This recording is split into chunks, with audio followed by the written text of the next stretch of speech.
हर हर महादेव सभी मित्रों को welcome to electronic study YouTube channel. सभी को सुप्रभात।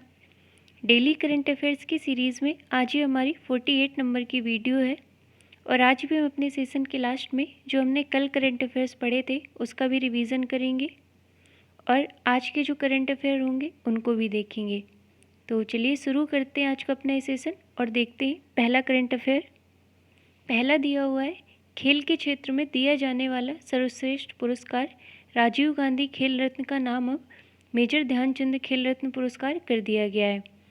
आपको ज्ञात होगा जो खेल के क्षेत्र होते हैं उसमें जो सर्वोच्च पुरस्कार होता है वो राजीव गांधी खेल रत्न को माना जाता था, परंतु केंद्र सरकार द्वारा ये फैसला लिया गया है कि इसका नाम मेजर ध्यानचंद खेल रत्न पुरस्कार कर दिया जाएगा। अब यहाँ पर मेजर ध्यानचंद की बात हुई है तो आप सभी को ज्ञात होगा ये हॉकी के खिलाड़ी थे और इन्हें हॉकी का जादूगर कहा जाता था और इन्होंने अपने आखिरी ओलंपिक जो कि बर्लिन 1936 में हुए थे उसमें कुल 13 गोल दागे थे। और यदि बात की जाए राष्ट्रीय खेल दिवस जो कि 29 अगस्त को होता है तो यह दिवस भी हम मेजर ध्यानचंद के जन्म दिवस पर ही सेलिब्रेट करते हैं। तो इतने तथ्य आप ध्यान रखिएगा। और यदि राजीव गांधी खेल रत्न की बात की जाए तो ये शुरुआत हुई थी इसकी 1991-1992 से और यदि पहला राजीव गांधी खेल रत्न पुरस्कार की बात की जाए तो यह दिया गया था विश्वनाथन आनंद को जो कि ग्रैंड मास्टर हैं और इन्होंने अभी हाल ही में एक ट्रॉफ़ी जीती थी जिसका नाम था स्पार्क्सन ट्रॉफ़ी। तो इसे भी आप ध्यान रखिएगा कि ये इस वर्ष जीती है विश्वनाथन आनंद ने।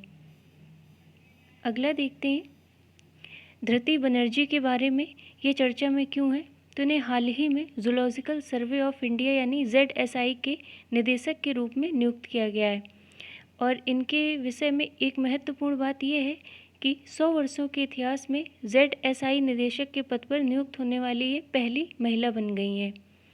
अब यहाँ पर जूलॉजिकल सर्वे ऑफ इंडिया की बात हुई है तो इसके विषय में जान लेते हैं।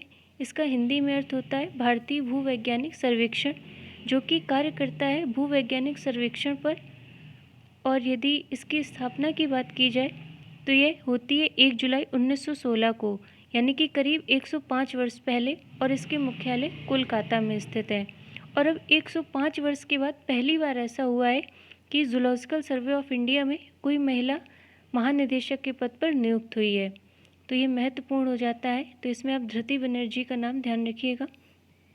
अब यहाँ पर नियुक्त की बात हुई है तो मैंने आपको बताया था WTO यानी कि वर्ल्ड ट्रेड ऑर्गेनाइजेशन, इसमें भी पहली महिला महानिदेशक के रूप में नियुक्त हुई थी नागोजी ओंकाजू-इवेला, तो इनका नाम भी आप ध्यान रखिएगा। और यदि अन्य नियुक्तियों की बात की जाए तो नजीब मिकाती जिन्हें हाल ही में लेबनान का राष्ट्रपति नियुक्त किया गया था, इसके अलावा जो मुंबई लोकायुक्त हैं इसके रूप में नियुक्त हुए न्यायमूर्ति VM कनाडे। और कल ही मैंने आपको बताया था कि LIC के नए अध्यक्ष के रूप में नियुक्त हुए हैं मिनी आईपे।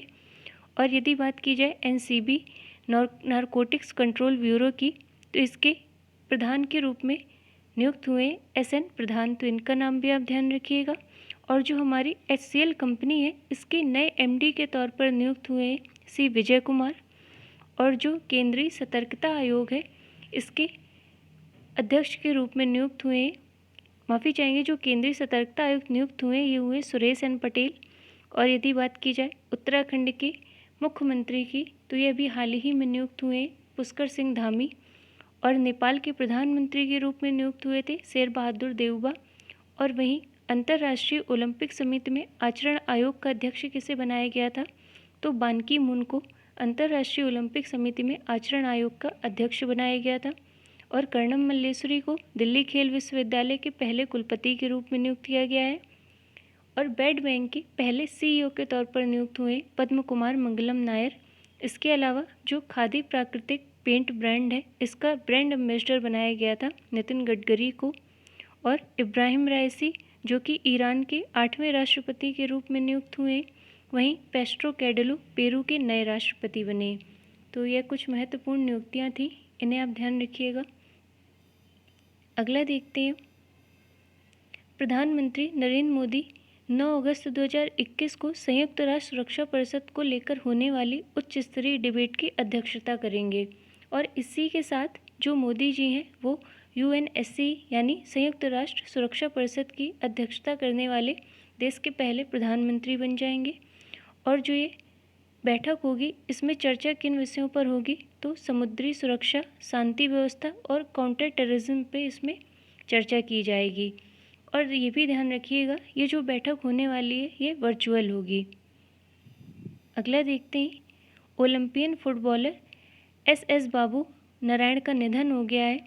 तो ध्यान रखिएगा कि यदि आपसे पूछा जाए कि हाल ही में एस बाबू नारायण का निधन हुआ है, ये किससे संबंध रखते हैं, किस क्षेत्र से है, तो ये फुटबॉलर थे और 1956 व 1960 के ओलंपिक के दौरान ये भारत के गोलकीपर थे।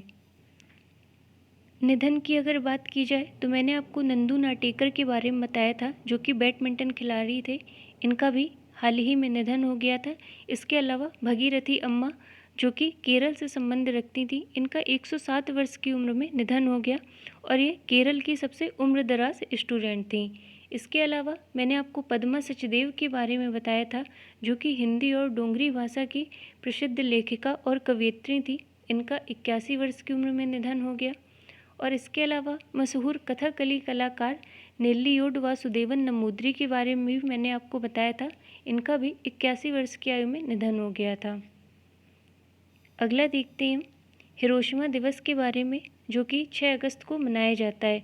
अब इस हिरोशिमा दिवस को सेलिब्रेट करने का उद्देश्य क्या होता है, तो जो परमाणु ऊर्जा और परमाणु हथियार होते हैं इनके खतरों के बारे में लोगों में जागरूकता पैदा करना इस दिवस को मनाने का उद्देश्य होता है।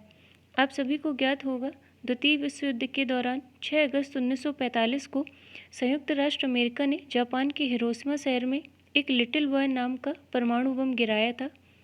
और ये जो बम था ये यूरेनियम निर्मित था और इसमें ऐसा अनुमान लगाया जाता है कि इससे 1,40,000 लोग मारे गए थे, यानी कि हिरोशिमा शहर की लगभग 90% आबादी जो खत्म हो गई थी। इसके अलावा भी काफ़ी वर्ष बाद इसके विकिरण के जो प्रभाव थे उससे भी काफ़ी लोग मारे गए थे। तो इसी दिवस के बारे में यहाँ पर बताया गया है कि जो हम प्रत्येक वर्ष 6 अगस्त को सेलिब्रेट करते हैं। अगला देखते हैं, यूरो स्पोर्ट इंडिया ने जॉन अब्राहम को मोटो जीपी का ब्रांड एम्बेसडर बनाया है। और यदि करंट से रिलेट किया जाए तो अभी हाल ही में ज्वेलरी स्टार्टअप जीवा ने अनुष्का शर्मा को अपना ब्रांड एम्बेसडर बनाया था। इसके अलावा जो इटली का लग्जरी ब्रांड है बेलगरी, इसने हाल ही में प्रियंका चोपड़ा को अपना ब्रांड एम्बेसडर नियुक्त किया था। अगला देखते हैं वीना रेड्डी के बारे में। इन्हें हाल ही में अमेरिकी mission US agency for international development में भारत के मिशन निदेशक के रूप में नियुक्त किया गया है।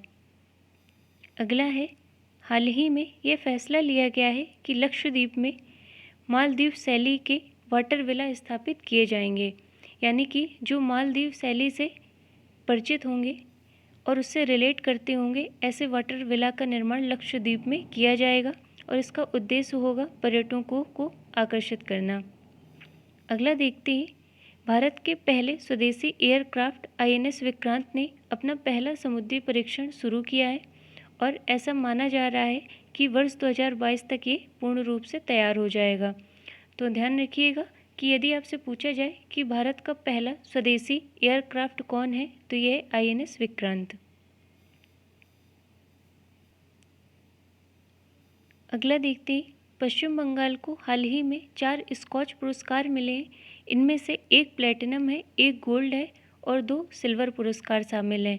यहाँ पर स्कॉच पुरस्कार की बात हुई है तो मैंने आपको बताया था कि जो असम का कछार जिला है इसको अभी स्कॉच पुरस्कार से सम्मानित किया गया था और यहीं की जो कीर्ति झल्ली थी इनको रजत स्कॉच पुरस्कार से सम्मानित किया गया था। अगला है, असम की पहली महिला वित्त मंत्री के रूप में कौन नियुक्त हुई है, तो ये नियुक्त हुई है अजंता नियोगा। अब असम की बात हुई है तो मैंने आपको बताया था जो बांस औद्योगिक पार्क का शिलान्यास हुआ है यह भी असम में ही हुआ है।